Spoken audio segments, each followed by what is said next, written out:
மேலே பாம்பு, கீழே நரிகள், குதித்தால் அகழி, ஓடினால் தடுப்புச் சுவர்கள். இதுக்கெல்லாம் இடையில மாட்டிக்கிட்ட மனிதனை போல ஒரு பக்கம் ஒன்றிய அரசு, மறுபக்கம் ஆளுநர், இன்னொரு பக்கம் நிதி நெருக்கடின்னு தடைகளை கடந்து செய்யப்பட்ட சாதனை இது. உள்நோக்கத்தோட அரசியல் ஆதாயத்துக்காக தமிழ்நாட்டோட சட்டம் ஒழுங்கு சரியில்லைன்னு பேசுறவங்களுக்கு சொல்லிக்கிறேன், இது மணிப்பூர் அல்ல, இது காஷ்மீர் அல்ல, உத்தரப்பிரதேச கும்பமேளா மரணங்கள் இங்க நடக்கல, இது தமிழ்நாடு. இதுவரை பார்த்தது திராவிட மாடல் அரசின் பார்ட் 1 தான். 2026 தர்ஷன் 2.2 லோடிங், அதில் இன்னும் சாதனைகளை படைப்போம். தமிழ்நாடு வரலாறு படைக்கும். வாழ்க தமிழ், வெல்க தமிழ்நாடு.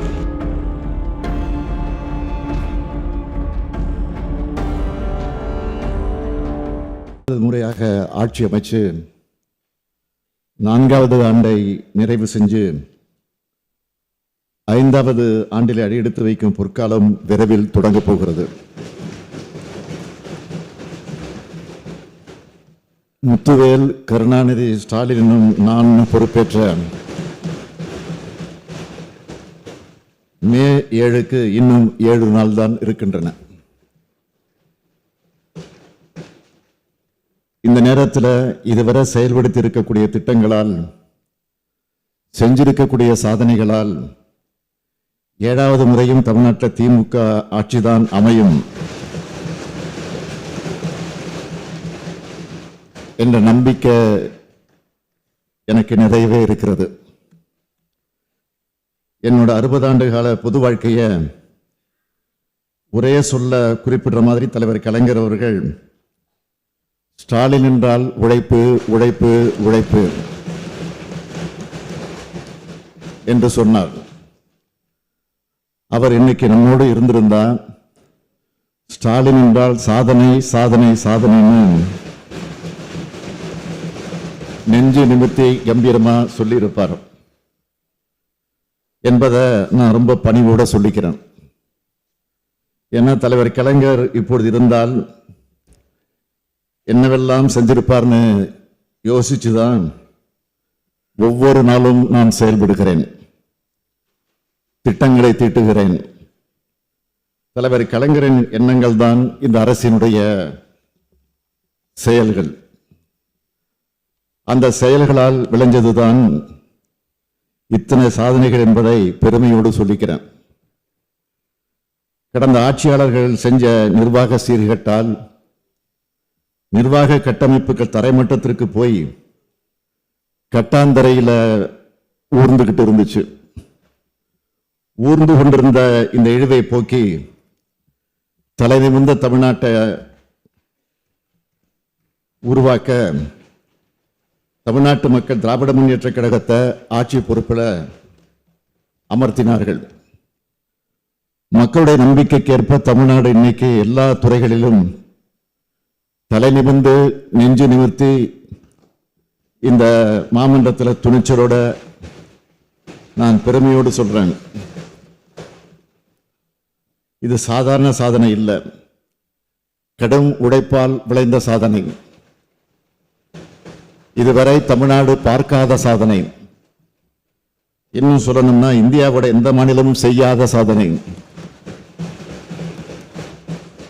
நம்ம திராவிட மாடல் அரசுல தமிழ்நாடு அடைந்திருக்கக்கூடிய உயரத்தின் அளவை, தமிழ்நாடு செஞ்சிருக்கக்கூடிய சாதனைகளை மிகவும் அன்போடு, பண்போடு, அடக்கத்தோடு இந்த மாமன்ற உறுப்பினர்களுக்கு பட்டியலிட்டு சொல்ல விரும்புகிறேன். 2024-25 ஆண்டுல இந்தியாவிலே நம்பர் 1ஆக தமிழ்நாடு 9.69 விழுக்காடு பொருளாதார வளர்ச்சி அடைந்திருக்கு. இதுவரை தமிழ்நாட்டு வரலாற்றிலே இந்த அளவுக்கு வளர்ச்சி அடைஞ்சதில்லை. இது நான் சொல்லல, எல்லா வகைகளும் தமிழ்நாட்டுக்கு என்றால் ஓர வஞ்சனையோடு செயல்படும் ஒன்றிய அரசின் புள்ளி விவரங்களே சொல்லி இருக்கு. நம்மோட வளர்ச்சி 9.69 விழுக்காடு. ஆனா ஒட்டுமொத்த இந்தியாவோட வளர்ச்சி எவ்வளவு தெரியுமா? 6.5 விழுக்காடு. இதுதான் சாதனை. தமிழ்நாட்டோட GSTP 17,23,698 கோடியா உயர்ந்திருக்கு. தமிழ்நாட்டோட தனிநபர் வருமானம் 2024-25 ஆண்டில் 3,58,000 ரூபாய். தேசிய சராசரி 2,06,000 தான். இதுவரை இல்லாத உச்சமா $14.65 பில்லியன் அளவுக்கு மின்னணு பொருட்கள் ஏற்றுமதியில் தமிழ்நாடு கடந்த 2024-25 நிதியாண்டில் சாதனை படைச்சிருக்கு. இந்தியாவிலிருந்து ஏற்றுமதி செய்யப்படும் ஒட்டுமொத்த எலக்ட்ரானிக் ஏற்றுமதி அளவில் தமிழ்நாடு மட்டுமே 41.23 விழுக்காடு பங்கு வகிக்குது. அதாவது கிட்டத்தட்ட பாதி அளவு. கடந்த 4 ஆண்டுகளில் 5,80,000 கோடி ரூபாய் வணிக வரியா வந்திருக்கிறதே நம்முடைய வளர்ச்சிக்கான சான்று. அகில இந்திய அளவில் 50 விழுக்காடு அரசு மேல்நிலைப் பள்ளிகளில் தான் அறிவியல் ஆய்வக வசதிகள் இருக்கு. ஆனால் நம்ம தமிழ்நாட்டில் 98.3 விழுக்காட்டு பள்ளிகளில் இந்த வசதி இருக்கு. கல்வித்துறையை பொறுத்த வரைக்கும் கடந்த 4 ஆண்டுகள் நம்ம அரசு செஞ்சிருக்கக்கூடிய திட்டங்கள் காரணமாக நம்ம நடுநிலைப் பள்ளிகளில் இடமேற்றலே இல்லை. இந்திய அளவு 28.4 விழுக்காடாக இருக்கிற உயர்கல்வி சேர்க்கை விகிதம் தமிழ்நாட்டில் 47 விழுக்காடா உயர்ந்திருக்கு. அதிகமாக PhD பண்ற மாணவர்கள் தமிழ்நாட்டில் தான் அதிகம். மாண்புமிகு பேரவைத் தலைவர் அவர்களே, NIRF ரேங்க்ல சிறந்த 100 கல்வி நிறுவனங்கள்ல தமிழ்நாட்டில் இருக்கிற 18 நிறுவனங்கள் இடம்பெற்றுள்ளன. மிக சிறந்த 100 பல்கலைக்கழகங்கள்ல 22 பல்கலைக்கழகங்கள் தமிழ்நாட்டில் இருக்கு. நிதி ஆயோக் வெளியிட்ட நிலையான வளர்ச்சி இலக்குகளுக்கான குறியீட்டில் தமிழ்நாடு 2வது இடத்தில் இருக்கு. தமிழ்நாட்டோட சமூக பொருளாதார வளர்ச்சியை ஒன்றிய அரசின் பொருளாதார ஆலோசனை குழு அறிக்கை தாக்கல் செஞ்சிருக்கு. இந்த சமூக முன்னேற்ற குறியீட்டில் பெரிய மாநிலங்களோட ஒப்பிடும்போது தமிழ்நாடு 63.33 புள்ளிகள் பெற்று தேசிய அளவில் முதலிடத்தில் இருக்கிறோம். இந்தியா முழுக்க 11.2 விழுக்காடு மக்கள் வறுமைக்கோட்டு கீழே வாழுகிற நிலையில தமிழ்நாட்டில் வறுமைக்கோட்டு கீழே இருக்கிறவங்க 1.43 விழுக்காடு தான். அவங்களுடைய வாழ்க்கை தரத்தை முன்னேற்றதான் தாய் மாணவர் திட்டத்தின் மூலம் நம்ம திராவிட மாடல் அரசு உழைச்சிக்கிட்டு இருக்கு. எளிய மக்களையும் மருத்துவ சேவைகள் சென்று சேரணும்னு உருவாக்கி 2,25,00,000 மக்கள் பயனடைஞ்சிருக்க மக்களை தேடி மருத்துவ திட்டம் ஐநா அமைப்போட விருதை பெற்றிருக்கு. நேற்று கூட ஒரு செய்தி வந்துச்சு. உலக சுகாதார நிறுவனத்தின் வழிமுறைகளின்படி தொற்றா நோய்களின் கட்டுப்பாடு குறித்து ICMR நிறுவனம் நடத்தின சர்வேல மக்களை தேடி மருத்துவ திட்டத்தால உயர் ரத்த அழுத்தம் மற்றும் நீரிழிவு நோய் பெருமளவு கட்டுப்படுத்தப்பட்டு இருக்கிறது என்று தெரிய வந்திருக்கு. இந்தியாவிலேயே தமிழ்நாட்டில் தான் அதிகமான அரசு மருத்துவர்கள் இருக்காங்க. அதிகமான MBBS சீட் இருக்கிற இடமும் தமிழ்நாடு தான்.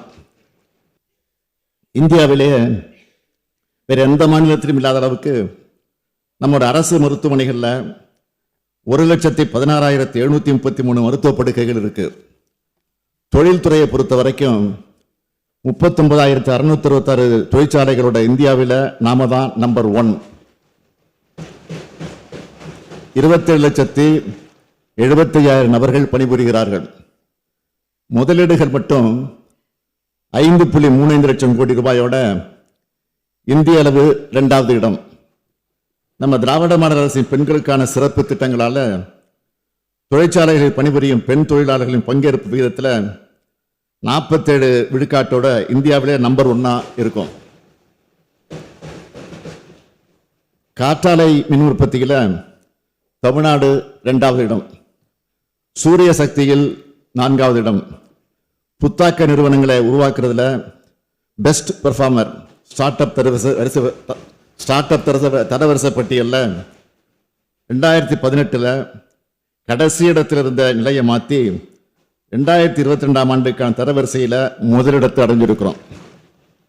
ஏற்றுமதி தயார்நிலை குறியீட்டில் முதலிடம், தோல் பொருட்கள் மற்றும் ஜவுளி பொருட்கள் ஏற்றுமதியில் முதன்மை மாநிலம், எண்ணெய் வித்துகள், நிலக்கடலை, கரும்பு உற்பத்தி திறன்ல முதலிடம், மக்காச்சோளம் உற்பத்தி திறன்ல 2வது இடம், நெல் உற்பத்தி திறன்ல 3வது இடம். ஊட்டச்சத்தை உறுதி செய் திட்டத்தின் மூலமா எடை குறைவான குழந்தைகள் பிறக்கிறத குறைச்சிருக்கிறோம். எடை குறைவாக பிறந்த குழந்தைகளை காப்பாற்றி இருக்கிறோம். இந்திய நீதி அறிக்கையின்படி தமிழ்நாட்டில் தான் காவல்துறையில் பெண் அதிகாரிகளுடைய எண்ணிக்கை அதிகம். இப்படி சாதனைக்கு மேல் சாதனையை செஞ்சுட்டு இருக்கக்கூடிய தமிழ்நாடு இந்த சாதனைகள் தான் சாதாரணமாக செஞ்சிடல. மேலே பாம்பு, கீழே நரிகள்.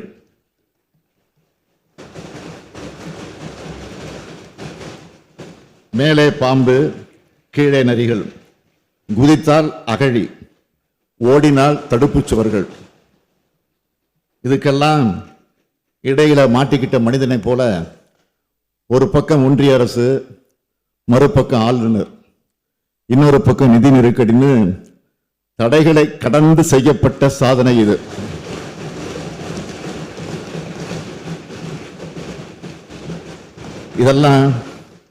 இதெல்லாம் ஸ்டாலின் என்ற தனி மனிதனோட சாதனைகள் அல்ல. என்னோட அமைச்சரவை அதிகாரிகள் அவர்களுடைய கூட்டு உழைப்புக்கு கிடைச்ச பலன். எல்லாத்திலையும் என்னை முன்னிலைப்படுத்திக்கணும்னு நினைக்கிறவன் இல்லைன்னா இது ஒரு கட்சியினுடைய அரசல்ல, ஒரு கொள்கையினுடைய அரசுன்னு நான் குறிப்பிட்டேன். அப்படித்தான் செயல்பட்டு வரோம். இதுவரை இருந்த அரசுகளை காமராஜர் அரசு, அண்ணா அரசு, கலைஞர் அரசு, எம்ஜிஆர் அரசுன்னு சொல்றது வழக்கம். அந்த வரிசையில் இதனை ஸ்டாலின் அரசுன்னு சொல்லிக் கொள்ளாம திராவிட மாடல் அரசுன்னு நான் குறிப்பிட்டேன். ஒரு தனி மனிதனின் ஆட்சி அல்ல, ஒரு தத்துவத்தின் ஆட்சி என்பது அடையாளமாகத்தான் திராவிட மாடல் அரசுன்னு சொன்னேன். என்னை பொறுத்த வரைக்கும் கொள்கையும் இயக்கமும் தான் முன்னிலை பெறணும், வலிமை பெறணும். மாண்புமிகு பேரவைத் தலைவர் அவர்களே, தமிழ்நாடே சமத்துவபுரம் ஆகணும்னு திராவிட கொள்கை நெஞ்சிலை ஏந்தி இலக்குகளை நிர்ணயித்து திட்டங்களை தீட்டுகிறோம். நம்முடைய தமிழ் சமூகம் சிந்தனையால், பண்பாட்டால், பழக்க வழக்கங்களால் உயர்வடையணும். ஏற்றத்தாழ்வற்ற மனித உரிமையை சமூகமாக வளரணும். சுயமரியாதை, சமூக நீதி, சமத்துவம், சகோதரத்துவம், மதச்சார்பின்மை, கூட்டாட்சி கருத்தியல், அதிக அதிகாரங்களை கொண்ட மாநிலங்கள், அதுக்காகத்தான் உழைக்கிறோம். கடந்த மார்ச் 14 அன்று நிதிநிலை அறிக்கையும் 15ஆம் நாள் வேளாண் நிதிநிலை அறிக்கையும் தாக்கல் செஞ்சோம். அதைத் தொடர்ந்து நம்முடைய அவை முன்னவர் மூத்த அமைச்சர் அண்ணன் துரைமுருகன் அவருடைய நீர்வளத்துறையோட மானிய கோரிக்கை தொடங்கி வரிசையா ஏப்ரல் மாதம் முழுக்க துணை முதலமைச்சர் உள்ளிட்ட அனைத்து அமைச்சர்களும் தங்களுடைய துறைகள் சார்பிலான மானிய கோரிக்கைகளை தாக்கல் செஞ்சிருக்கிறாங்க. அந்த துறைகள் சார்பில் பல்வேறு திட்டங்களை அறிவிச்சிருக்கிறாங்க. விவாதங்களுக்கு பதிலளித்து பேசப்போ கூட பல்வேறு அறிவிப்புகளை செஞ்சிருக்கிறாங்க. இதெல்லாம் அறிவிப்புகள் மட்டும் இல்லை, தமிழ்நாட்டின் வளர்ச்சி பாதைக்கான மைல் கற்கள். யார் சிறப்பாக செயல்படுறதுன்னு ஒவ்வொரு துறைக்கிடையிலையும் போட்டி போட்டு கொண்டு செயல்படுறாங்க. ஒவ்வொரு துறையும் வெல்லும் துறையா செயல்பட்டு வர்றதை இந்த மாமன்ற உறுப்பினர்கள் நன்கு அறிவார்கள். அனைத்து துறை வளர்ச்சி, அனைத்து மாவட்ட வளர்ச்சின்னு குறிப்பிட்டு திட்டங்களை தீட்டியிருக்கிறோம். ஏப்ரல் மாதம் முழுக்க தமிழ்நாட்டுக்கு ஏற்றமளிக்கிற மாதமா அமைஞ்சதுனால மகிழ்ச்சியாகவும் மனநிறைவாகவும் நான் இருக்கேன். மாண்புமிகு அமைச்சர் பெருமக்கள் இந்த மாமன்றத்தில் பேசும்போது தமிழ்நாடு எந்தெந்த வகையிலெல்லாம் வளர்ந்துருக்கு, அவங்களுடைய துறைகள் எவ்வளவு வளர்ந்துருக்குன்னு பெருமையோடு குறிப்பிட்டு பேசினாங்க. அவங்க எல்லாருக்கும் என்னுடைய பாராட்டுக்கள், வாழ்த்துக்கள். இந்த அவையை மாண்பு தவறாமல் கண்ணியத்துடன் கட்டுக்கோப்பாகவும் மக்களாட்சிக்கு இலக்கணம் சொல்லும் வகையிலும் வழிநடத்திய மாண்புமிகு பேரவைத் தலைவர்களுக்கும் மாண்புமிகு பேரவை துணைத் தலைவர்களுக்கும் இந்த மாமன்றத்தின் சார்பாக என்னுடைய நன்றியை தெரிவித்துக் கொள்கிறேன். மாண்புமிகு பேரவைத் தலைவர்களே, அமைச்சர்களுக்கு நான் சொல்லிக் கொள்வது, உங்கள் துறையை வளர்த்தெடுத்ததுக்கு உங்களுடைய திறமை காரணமாக இருந்தாலும் இன்னொரு முக்கிய காரணம் இருக்கு. அதுதான் மாநிலத்தினுடைய அமைதி. அது என்னுடைய துறையான காவல்துறையில் தான் வருது. ஏன்னா அமைதியான மாநிலத்தில் தான் தொழில் வளரும், தொழிற்சாலைகள் வரும், கல்வி மேம்பாடும் வரும், பெண்களும் இளைஞர்களும் முன்னேற்றம் காண்பார்கள், விளையாட்டுத்துறை மேம்படும், உற்பத்தியும் ஏற்றுமதியும் அதிகரிக்கும், சுற்றுலா பயணிகள் வருவார்கள், கோயில்கள் தழைக்கும். தமிழ்நாட்டில் நிலவும் இந்த அமைதிக்கு காரணம் என்னுடைய துறையான காவல்துறை. சட்டம் ஒழுங்கை முறையாக பேணி இந்த சாதனைகளுக்கு அடித்தளமிட்ட காவல்துறை சார்ந்த அனைவருக்கும் நானும் நீங்களும் தமிழ்நாட்டு மக்களும் என்றும் நன்றிக்குரியவர்கள். சட்டம் ஒழுங்கு சீராகவும் தமிழ்நாடு அமைதிமிகு மாநிலமாக இருக்கிறதுனால தான் பெரிய அளவிலான சாதி சண்டைகளோ மத கலவரங்களோ பெரிய கலவரங்களோ வன்முறைகளோ இல்லை. கலவரங்களை தூண்டலாம்னு சிலர் நினைச்சாலும் தமிழ்நாட்டு மக்களை அதை முறியடிச்சிடுறாங்க. இதெல்லாம் நடந்தால் தான் சட்டம் ஒழுங்கு சரியில்லைன்னு புழுதி வாரி தூற்ற முடியும். மொத்தத்தில் சட்டம் ஒழுங்கில் கல் விழாதான்னு துடிக்கிறவங்க ஆசையில் மண் தான் விழுந்திருக்கு. நான் என்ன சொல்கிறேன், குற்ற சம்பவம் நடந்தால் உடனடியாக நடவடிக்கை எடுக்கப்பட்டு குற்றவாளிகள் கைது செய்யப்படுறாங்க. ஏதாவது ஒரு சில இடத்துல கவனக்குறைவா சில தவறுகள் நடந்ததாக கூட அதை சுட்டி காட்டப்பட்டால் உடனடியாக அதை திருத்திக்க நாங்கள் தயாராக இருக்கிறோம். நான் பிடிச்ச மேலுக்கு 3 கால்னு பிடிவாதமாக இருக்கிறவன் இல்லைன்னா, மக்களாட்சியில் எல்லோருடைய கருத்துக்களையும் கவனித்து ஆராய்ந்து சரியானவற்றை சரியான நேரத்தில் செய்யணும்னு நினைக்கிறவன்னா, உள்நோக்கத்தோட அரசியல் ஆதாயத்துக்காக தமிழ்நாட்டோட சட்டம் ஒழுங்கு சரியில்லைன்னு பேசுகிறவங்களுக்கு சொல்லிக்கிறேன், இது மணிப்பூர் அல்ல, இது காஷ்மீர் அல்ல, உத்தரப்பிரதேச கும்பமேளா மரணங்கள் இங்கே நடக்கலை, இது தமிழ்நாடு. அதை மறந்துடாதீங்க. மாண்புமிகு பேரவைத் தலைவர்களே, காவல்துறையை நவீனப்படுத்தும் முயற்சிகள் தொடர்ந்து எப்படியெல்லாம் எடுக்கப்பட்டு வருதுன்னு நேற்றைய தினம் நான் பல்வேறு நேரங்களில் குறுக்கிட்டு பேசுகிற போது, பதிலளித்து பேசுகிற போது தெளிவாக எடுத்து சொல்லியிருக்கிறேன். எனவே அதை பற்றி அதிகம் பேச வேண்டிய அவசியம் இல்லை. இருந்தாலும் சொல்லுகிறேன், குற்றம் மற்றும் குற்றவாளிகளை கண்டறியும் நவீன வலைப்பின்னல் அமைப்பு மறுசீரமைக்கப்பட்டு வருது. இதனால பொதுமக்கள் ஆன்லைன் புகார்களை பதிவு செய்யவும் துறைகளுக்கிடையே தகவல்களை பகிர்ந்து கொள்ளும் வசதியை பெறக்கூடிய வாய்ப்பு இயலும்.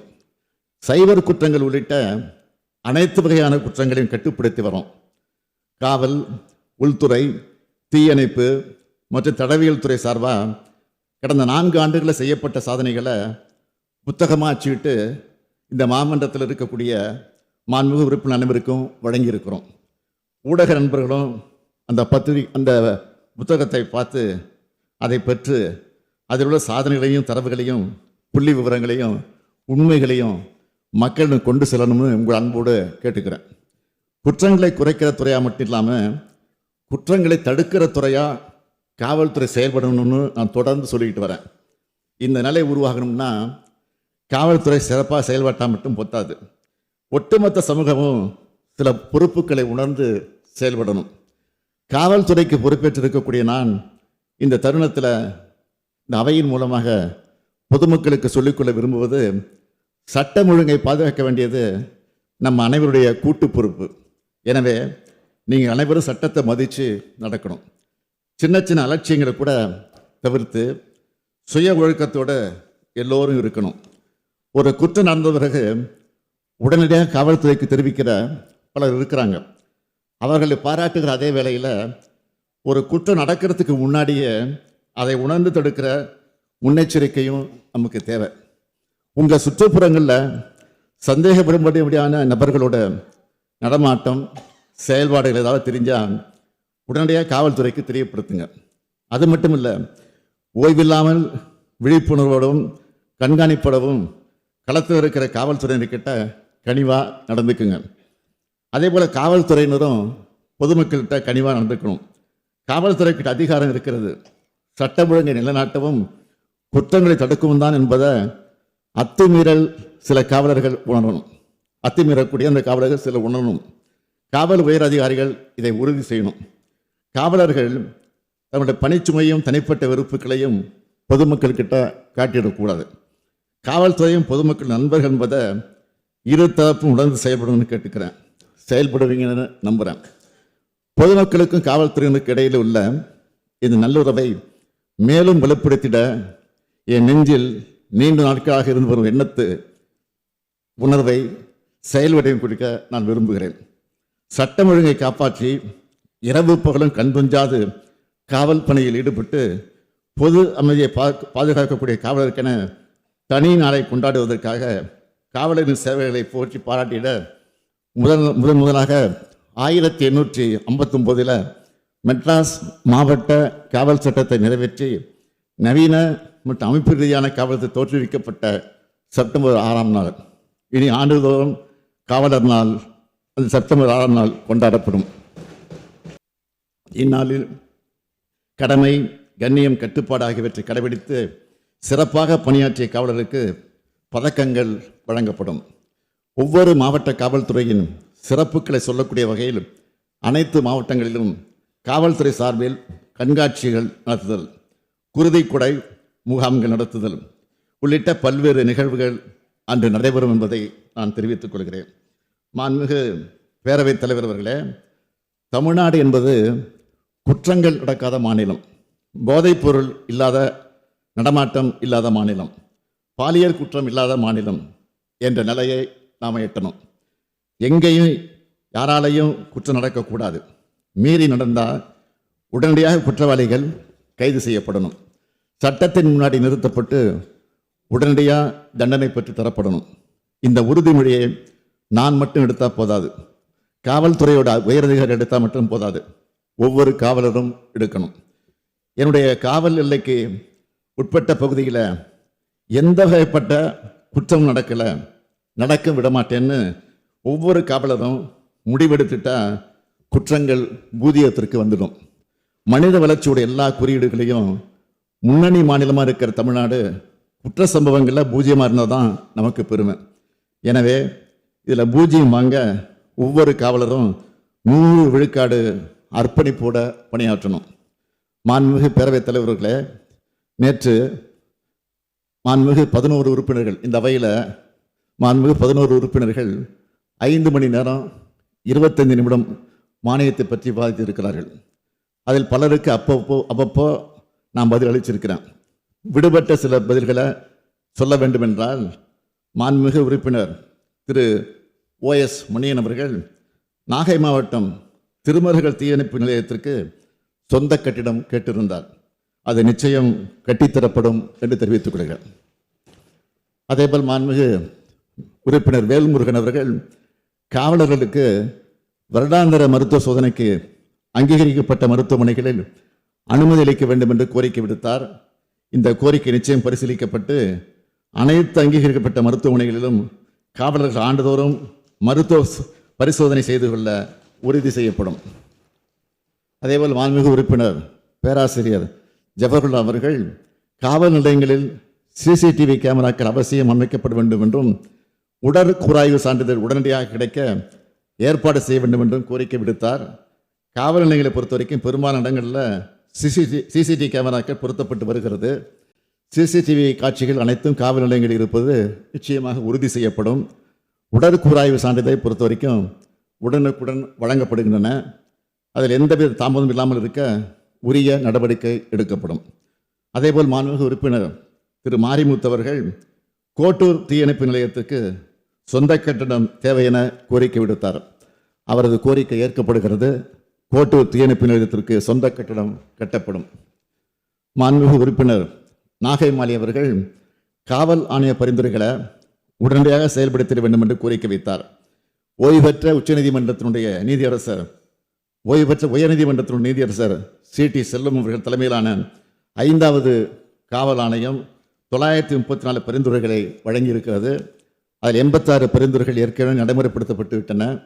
மேலும் 274 பரிந்துரைகள் நடைமுறைப்படுத்தப்படுவதற்கான பல்வேறு கட்ட நடவடிக்கைகள் எடுக்கப்பட்டு வருவதோடு மற்றவை அரசின் பரிசீலனையில் உள்ளது என்பதையும் நான் தெரிவித்துக் கொள்கிறேன். அதேபோல் அடுத்து மாண்புமிகு உறுப்பினர் சிந்தனை செல்வன் அவர்கள், அதேபோல் அவருடைய கட்சியினுடைய தலைவர் தொல் திருமாவளவன், நாடாளுமன்ற உறுப்பினர் தொல் திருமாவளவன் அவர்களும் ஆயுதிராவிடர் மற்றும் பழங்குடியினருக்கு பதவி உயர்வில் இடஒதுக்கீடு கோரி என்னிடம் கடிதத்தை அளித்திருக்கிறார்கள். நேரிடம் சொல்லியிருக்கிறார்கள். அந்த அடிப்படையில் ஒரு அறிவிப்பை வெளியிட விரும்புகிறேன்.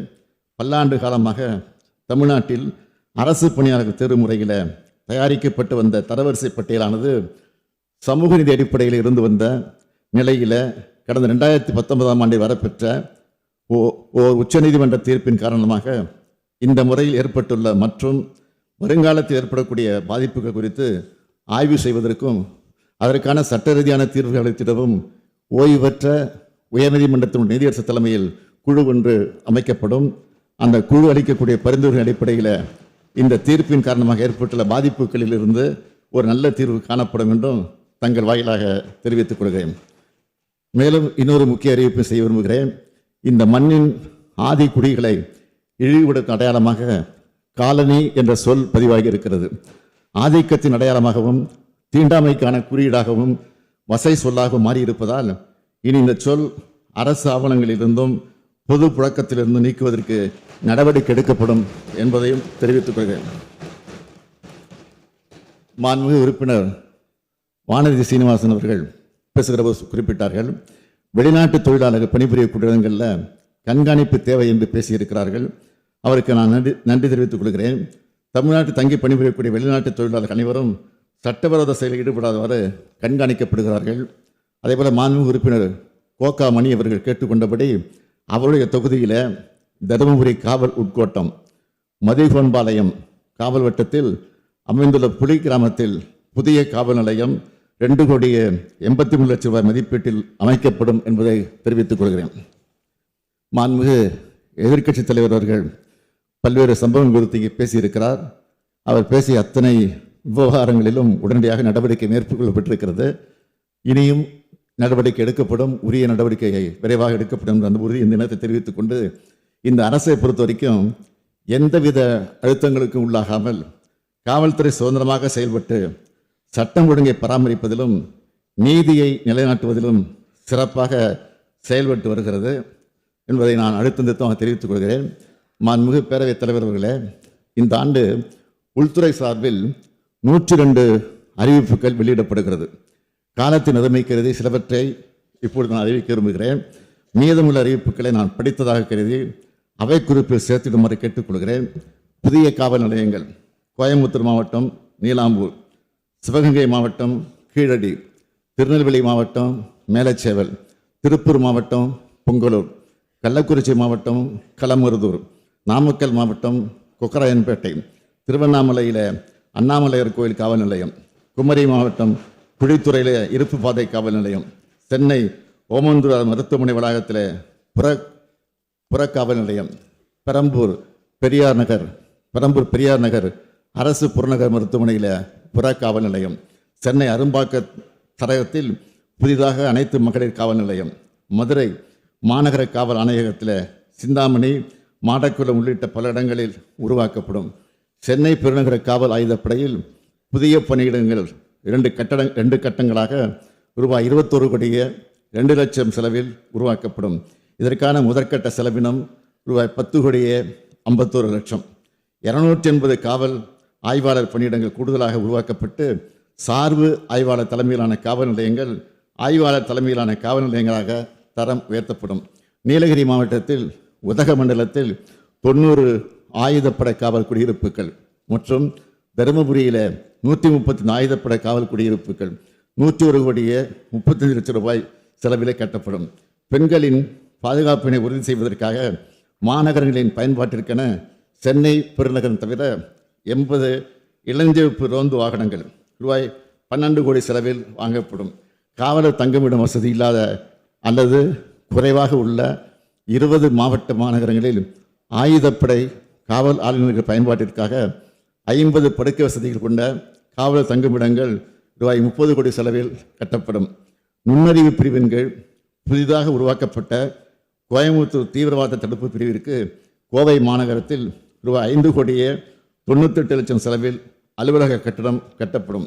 சார்நிலை காவல் அதிகாரிகள் மற்றும் காவல் நிலைய அதிகாரிகளுக்காக 350 4 சக்கர வாகனங்கள் ரூபாய் 38 கோடியே 85 லட்சம் ரூபாய் செலவில் வாங்கப்படும். தடய அறிவியல் துறையின் சீன் ஆஃப் கிரைம் விசாரணை முறையை வலுப்படுத்துவதற்கு ஏதுவாக 50 நடமாடும் தடவைகள் அறிவியல் வாகனங்களும் அவற்றுக்கு தேவையான மனிதவளம், எரிபொருள் மற்றும் பராமரிப்பு செலவுகள் ஆகியவற்றுக்கென ரூபாய் 38 கோடியே 25 லட்சம் வழங்கப்படும். புதிய தீயணைப்பு மற்றும் மீட்பு பணிகள் நிலையங்கள் திருவண்ணாமலை மாவட்டம் அண்ணாமலையார் திருக்கோவில், பெரம்பலூர் மாவட்டம் வேப்பந்தட்டை, வேலூர் மாவட்டம் பள்ளிகொண்டா, விழுப்புரம் மாவட்டம் கண்டமங்கலம், கரூர் மாவட்டம் குளித்தலை, கிருஷ்ணகிரி மாவட்டம் சூளகிரி, கன்னியாகுமரி மாவட்டம் ராஜாக்கமங்கலம் ஆகிய 7 இடங்களில் ரூபாய் 16 கோடியே 80 லட்சம் செலவில் அமைக்கப்படும். தீ விபத்து அதிகமாக ஏற்படக்கூடிய பகுதிகளில் உள்ள தீயணைப்பு மற்றும் மீட்பு பணி நிலையங்களுக்கு ரூபாய் 5 கோடி செலவில் 5 பெரும தண்ணீர் லாரிகள் கொள்முதல் செய்து வழங்கப்படும். கோயம்புத்தூர் தீயணைப்பு மற்றும் மீட்பு பணிகள் நிலைய வளாகத்தில் ரூபாய் 27 கோடியே 22 லட்சம் செலவில் 72 பணியாளர் குடியிருப்புகள் 2 கட்டங்களாக கட்டப்படும். தீயணைப்பு மற்றும் மீட்பு பணிகள் துறையில் திருச்சியை தலையிடமாக கொண்ட மத்திய மண்டலத்தை 2ஆக பிரித்து விழுப்புரத்தை தலைமையிடமாக கொண்டு ஒரு புதிய மண்டலம் உருவாக்கப்படும்.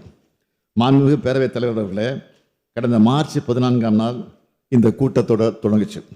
நான் மட்டுமல்ல, பெரும்பாலான அமைச்சர்கள் பெருமக்களும் மாண்புமிகு உறுப்பினர்கள் பலரும் எல்லா நாளும் அவைக்கு வந்திருக்கிறாங்க. விவாதங்களில் பங்கெடுத்து பதிலளிச்சிருக்கிறோம், பேசியிருக்கிறோம்.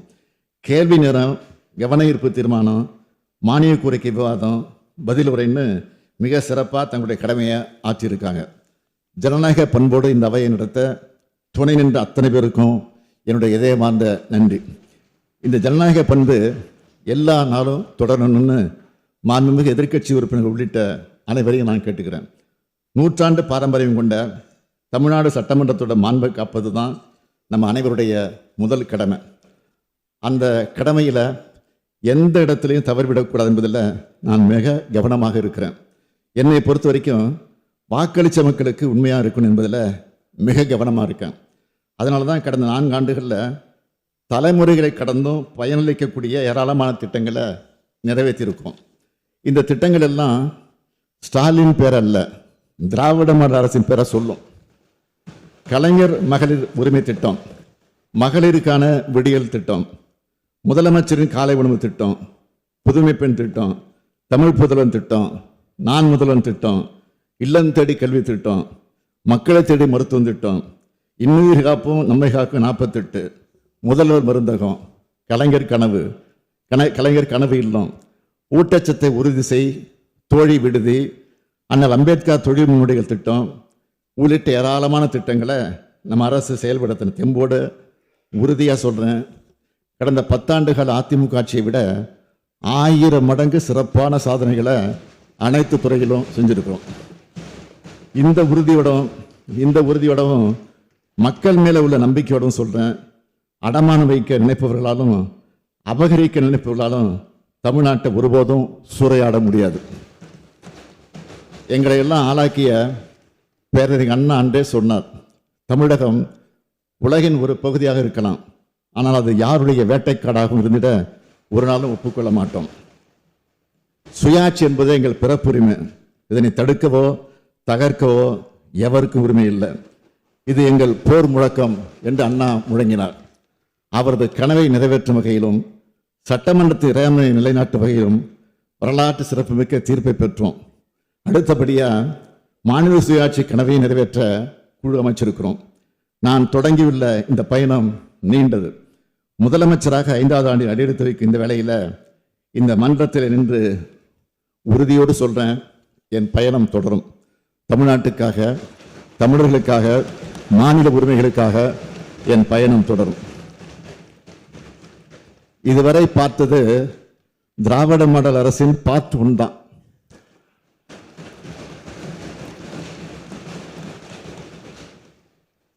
இதுவரை பார்த்தது திராவிட மாடல் அரசின் பார்ட் 1 தான். 2026 வெர்ஷன் 2.2 லோடிங், அதில் இன்னும் சாதனைகளை படைப்போம். தமிழ்நாடு வரலாறு படைக்கும். வாழ்க தமிழ், வெல்க தமிழ்நாடு.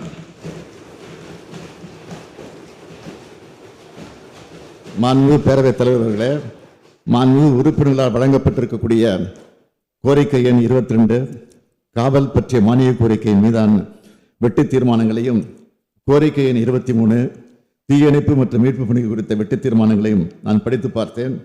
அவை விதிகளுக்கு உட்பட்டு இருக்கும் பட்சத்தில் நிச்சயமாக உறுதியாக நிதி நிலைமைக்கேற்ப படிப்படியாக அரசு அதை நிறைவேற்ற உறுதியளிக்கிறேன். எனவே மாண்புமிகு உறுப்பினர் அனைவரும் என்னுடைய விளக்கத்தை ஏற்று வெட்டு தீர்மானங்களை பெற்றுக்கொண்டு இந்த மானிய கோரிக்கை நிறைவேற்றி தருமாறு கேட்டுக்கொள்கிறேன். மாண்புமிகு பேரவைத் தலைவர்களே, இத்துறை சிறப்பாக செயல்பட எனக்கு உறுதுணையாக இருக்கக்கூடிய உள்துறை செயலாளர் திரு தீரஜ்குமார் ஐஏஎஸ் அவர்களுக்கும், தமிழ்நாடு காவல்துறை தலைமை இயக்குனர் திரு சங்கர்ஜிவால் ஐபிஎஸ் அவர்களுக்கும், சென்னை தீயணைப்புத்துறை இயக்குனர் திருமதி திரு சங்கர்ஜிவால் ஐபிஎஸ் அவர்களுக்கும், சென்னை பெருநகர காவல் ஆணையர் திரு அருண் ஐபிஎஸ் அவர்களுக்கும், தீயணைப்புத்துறை இயக்குனர் திருமதி சீமா அகர்வால் ஐபிஎஸ் அவர்களுக்கும், நுண்ணறிவு பிரிவு காவல்துறை தலைவர் உள்ளிட்ட காவல்துறை உயரதிகாரிகள் மற்றும் அனைத்து காவல்துறை சகோதரி சகோதரிகளுக்கும் எனது மனமார்ந்த நன்றியை நான் தெரிவித்துக் கொள்கிறேன். அதேபோல் நம்முடைய மாண்புமிகு உறுப்பினர் ஜி.கே. மணி செல்ல பிறந்தகை அவர்கள் கோரிக்கை பக்கம் விடுபட்டு போயிருக்கிறது. எனவே அதனை முதல்வர் மூலமாக திரும்ப சொல்லி அவை குறிப்பில் சேர்த்துக்கொள்ள வேண்டும் என்று குறிப்பு அனுப்பியிருக்கிறார்கள். எனக்கு அதுவும் சேர்த்துக்கொள்ளப்படுகிறது என்பதையும் நான் பணிவோடு தெரிவித்து என் உரையை நிறைவு செய்கிறேன். நன்றி, வணக்கம்.